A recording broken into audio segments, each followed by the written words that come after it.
Ih, merinding kan jadi. Karena buat saya itu adalah salahnya si manusia itu. Ngomongin soal mental bukannya dijaga. Mau gue nggak seneng sama cara dia berpakaian atau bau badannya atau apapun itu ada manfaatnya. Kemarin itu di podcast aku Sofina Vitos, aku sempat ngobrol sama sahabat lamaku namanya Ivi Batuta. Dia juga adalah seorang broadcaster, membawa acara itu. Aku bilang gini, kamu kenapa ya sejak aku kenal pertama kali sampai hari ini kamu tuh nggak berubah, kamu tuh si baik hati banget, kamu tuh baik hati. Ternyata dia pernah cerita, nanti nonton aja episode-nya itu, dia cerita kalau dulu tuh dia malah merasa dia punya potensi narcissistic personality disorder. Of course dia tidak mendiagnosakan diri ke psikolog, tapi ketika dia membaca simptomnya kayak, kok mirip gue gitu.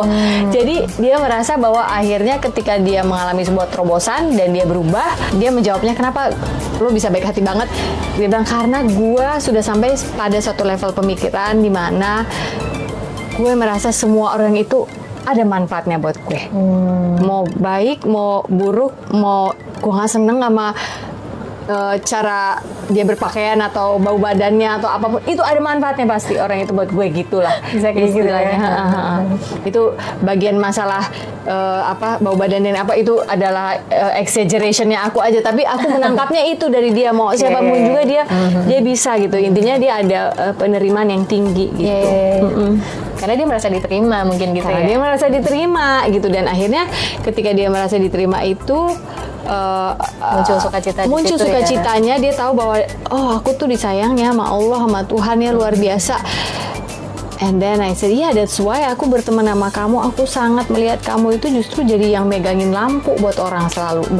Kamu bukan orang yang mana lampunya pegangin buat saya di tengah gitu. Enggak, aku nggak pernah ngerasain itu dari kamu. So I don't understand ketika kamu bilang, enggak, dulu tuh gue pokoknya di mana ada panggung waktu masih kecil, dari kecil aku yang harus di tengah gitu. Aku yang harus berpantun atau bernyanyi atau apapun itu gitu. Ya, ternyata perjalanan hidup dia begitu ya gitu. Jadi seru. Emang kayaknya butuh satu titik dulu ya untuk terobos dulu.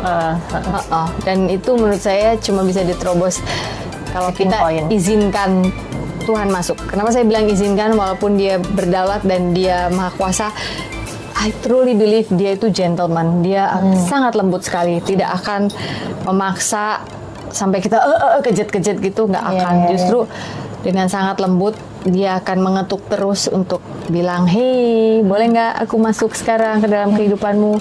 Udah lama banget nih kamu hidupmu keras saja, cara berpikirmu, cara kamu merasa. Mungkin kalau kamu mau buka aja celah sedikit gitu, ya kita lebih bisa melihat dunia ini dengan lebih lembut ya, aku rasa. Soal penerimaan itu ya kayak. Jadi kita merasakan nih di ruang 50 meter persegi ini gitu, di mana orang banyak aku gemes ini. Terima kasih. Tapi banyak sekali kan orang-orang yang ada di sini, mereka datang maksudnya silih berganti gitu, dengan banyak sekali pemikiran, punya masa lalunya masing-masing, punya pandangannya masing-masing, bahkan mungkin ada yang fanatik dan lain-lain gitu. Tapi begitu sampai ke sini entah kenapa jadi melebur. Itu juga aku nggak bisa jelaskan kenapa, tapi aku bersyukur karena berarti semua orang merasa diterima ya di sini gitu. Itu dia. Itu, dan ketika orang-orang yang tadinya keras sekali gitu ya hatinya atau apa gitu, begitu sampai di sini dia merasa diterima, dia bahkan bisa jadi mencair, nggak lagi menjadi keras gitu. Contohnya kayak misalnya ada orang-orang yang bilang, saya orang yang nggak bisa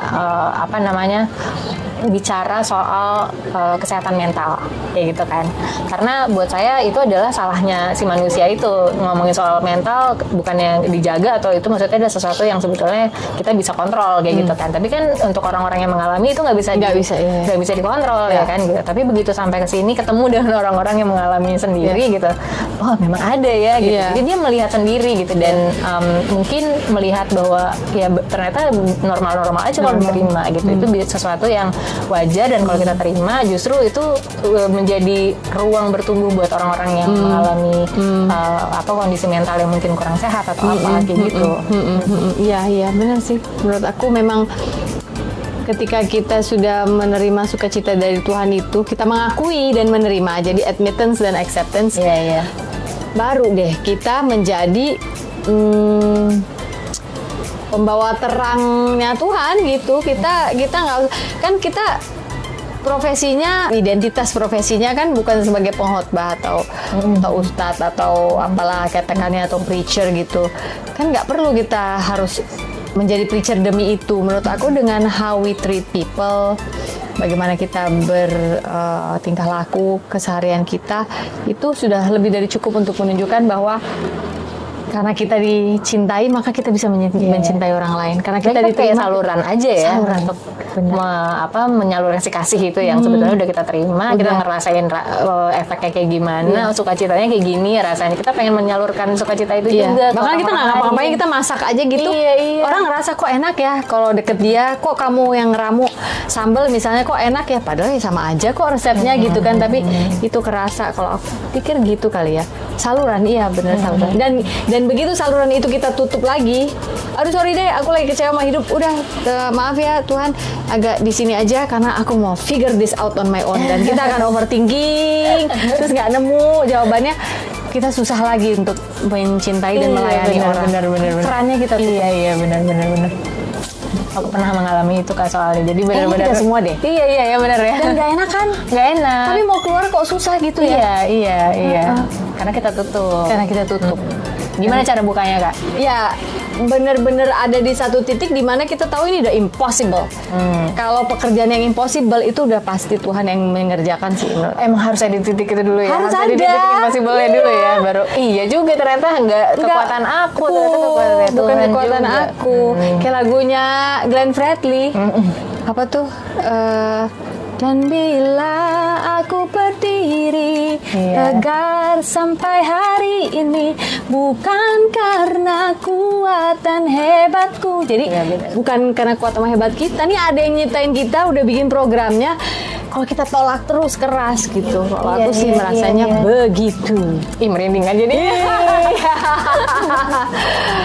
Iya, begitulah hari ini obrol-obrol kita. Aku semoga bisa lebih sering main ke sini. Kalau setiap ke Jogja, karena kebetulan anakku kan kuliah di sini udah yang paling gede. Gimana di UGM? Jadi apa? hukum. Ngambil hukum.